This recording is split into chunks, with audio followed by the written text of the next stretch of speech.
Hello. Today we're going to make a fresh tomato and fresh ricotta tart. We're going to use puff pastry. You can see this is store-bought puff pastry. This is an excellent brand. If you want to be adventurous, you can make your own puff pastry. Just know that that takes a lot more time. This is right out of the freezer. You let it thaw in the refrigerator for about an hour or so, and then it's ready to go. So we're going to use one sheet. This has one sheet of puff pastry. I made some fresh ricotta cheese. Store-bought is fine.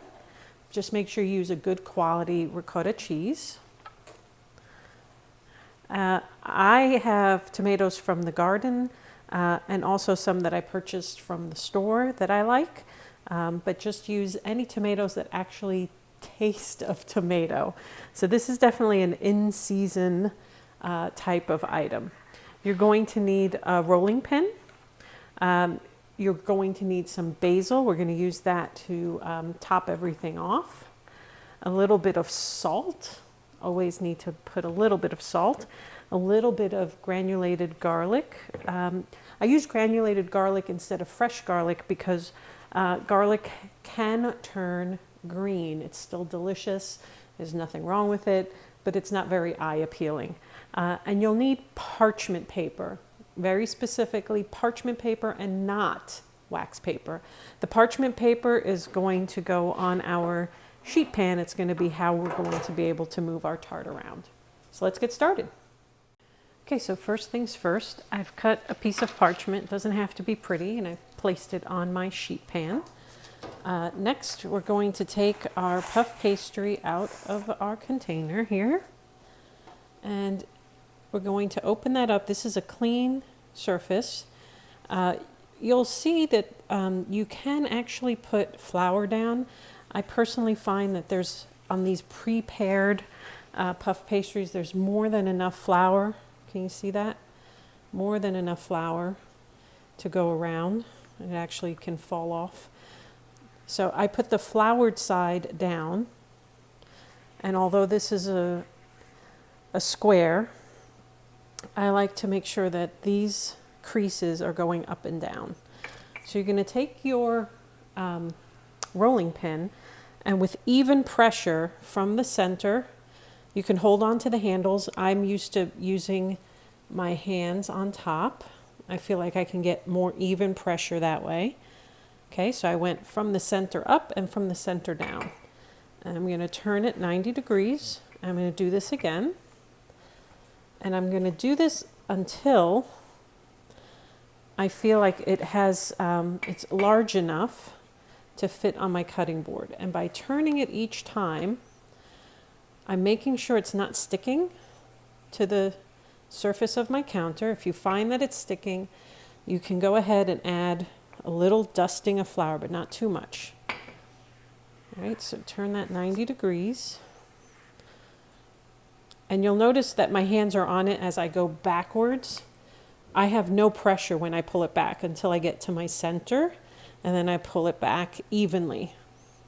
And even still, you can see I haven't done a very good job there, so that's going to be my next stop, is to get that to even out a bit. So let's get this part up. And from the center down. I'm going to turn it again. I'll work on getting this side. So I'm going to put a little more pressure on this side. Do you see how it evened out almost immediately? So you have to feel your dough. Baking is much more precise than just cooking savory meals. So this is a lot of the feel.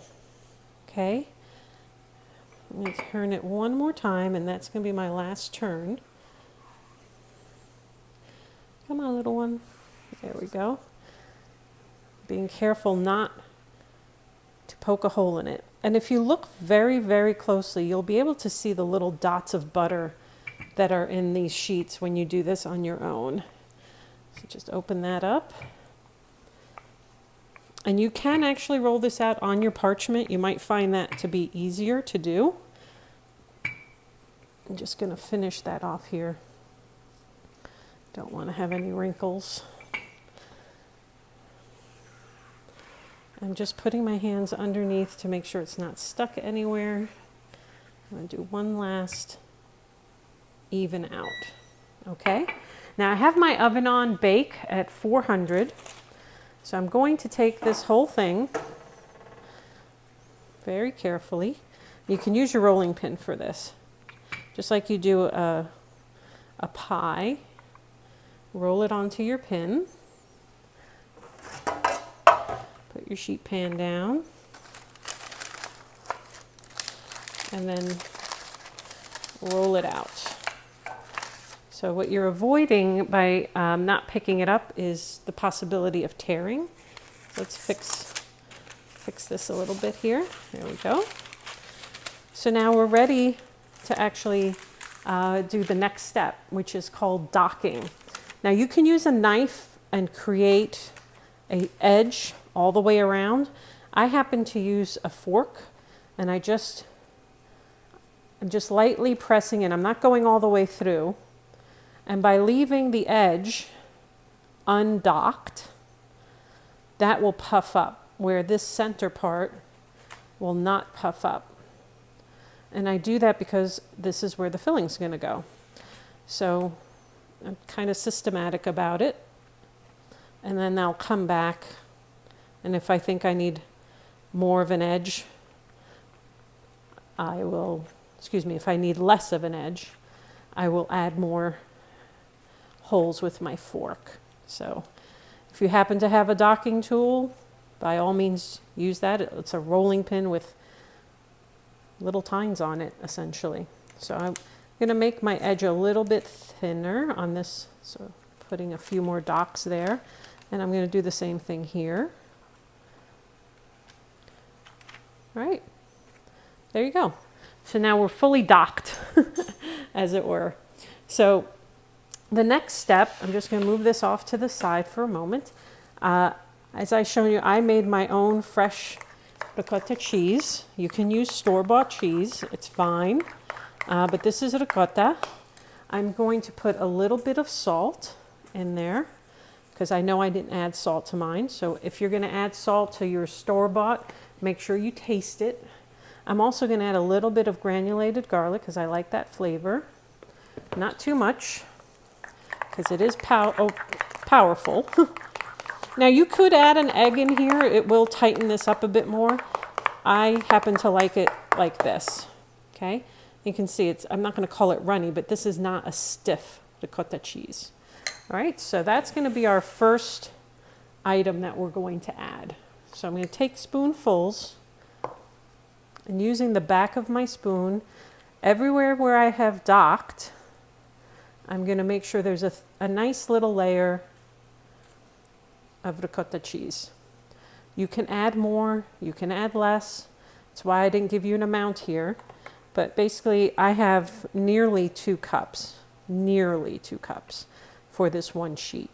I like the ratio of cheese to tomato to puff pastry that I get when I do this.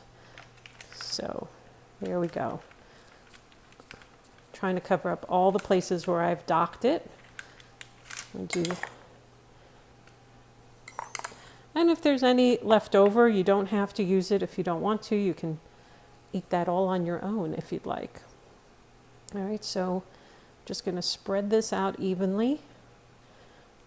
It doesn't have to be perfect, but you want to try and get it as even as you can, so every bite tastes the same. So here we go. Almost done. All right. So now that we've got our ricotta cheese down, we're going to add our tomatoes. Now, one thing I want you to know is you could blind bake this before you put the ricotta cheese on if you would prefer. And once that's done, then you can do these steps and just serve it with this not cooked. I happen to like everything to be cooked. So I've sliced up our tomatoes. Most of them I've just taken them and sliced them in half, because I like a good bit of tomato flavor. And then for others, I've sliced them the other way around so that, you know, we get a little bit of variety in how they look. And I'm just randomly putting the tomato on. But the thing that you're going to want to make sure that you actually do is that you put more tomato on here than you think. Because the tomatoes, because we're going to cook it, they are going to shrink a bit. So while it's going to look crowded when I do it, I bet you anything by the time I'm done and we pull this out of the oven, one of my first comments is probably going to be, I could have put more tomatoes, because that's always my first comment. It's still delicious no matter what. So I'm going to add all of my tomatoes. And I have a lot of them. And if you've cut more tomatoes than fit on your tart, don't worry about it. You can have a nice tomato salad. Nothing will go to waste here. This is all good stuff. Now, if you're making this out of season, just make sure you're getting tomatoes that have flavor. In season, that really shouldn't be a problem. You want to make sure your tomatoes are ripe but not overripe. So they should hold their shape. It's like this guy's holding his shape. They should hold their shape a bit. And that way when you place them down, they are not mushy. All right, so we're getting all our tomatoes in there. I only have one of these beautiful golden tomatoes, so I'm saving that there. I have the little pear ones. And yes, it looks crowded, doesn't it? But I am actually going to put every last tomato that I have in this bowl into this tart. And if you want to get artistic and create a tomato scene, knock yourself out, I find that when I pull this out of the oven, it doesn't last long enough for anyone to appreciate any of my artwork. Not that it's very good, mind you, but it disappears very quickly. So yes, it looks like I'm putting too much. I have like 3 or 4 more pieces to add, but you're going to see at the end, this is all going to look almost sparse when I'm done pulling it out of the oven. So we've got all our tomatoes on, and I'm going to put a little, very little drizzle of olive oil. Very little drizzle. I know I didn't mention that in the beginning. You don't have to do this step. I like having a little drizzle of olive oil. I'm also going to put a drizzle of salt. And a drizzle being, I want to bring out the flavor of the tomatoes themselves. Afterwards, I'm going to put a little bit of balsamic glaze on it. So now this is going to go in the oven for about 20 minutes. So let's get it in there and see how it turns out. Let's have a quick look at our tart. See how it's puffing up here on the edges? It's got at least another 3 or 4 minutes to go, but it's almost ready. All right, here we are. Our tart is ready. We're going to use the parchment paper, quite literally, to just pick it up, put it on our cutting board. So finishing touches for this. I've taken some basil and I've cut it up. This is a chiffonade. Just cut that up. You can add as much or as little as you'd like. I happen to really enjoy how these 3 flavors go together, the cheese, the tomato, and the basil. I'm going to let this sit for a few minutes to cool off before I fully cut into it. You can probably see the steam coming off of it. You see that's a lot of basil, but it's really good. And then my last thing I'm going to do is add a little bit of balsamic glaze. Again, the acid from the balsamic with the sweetness, it's just something I really enjoy as a flavor. So not too much, just enough. So I encourage you to try and make a tomato and ricotta cheese tart, especially if you've made your own ricotta. But remember, store-bought is fine. Store-bought is fine for the puff pastry. In fact, I recommend it. And try it, because that's delicious.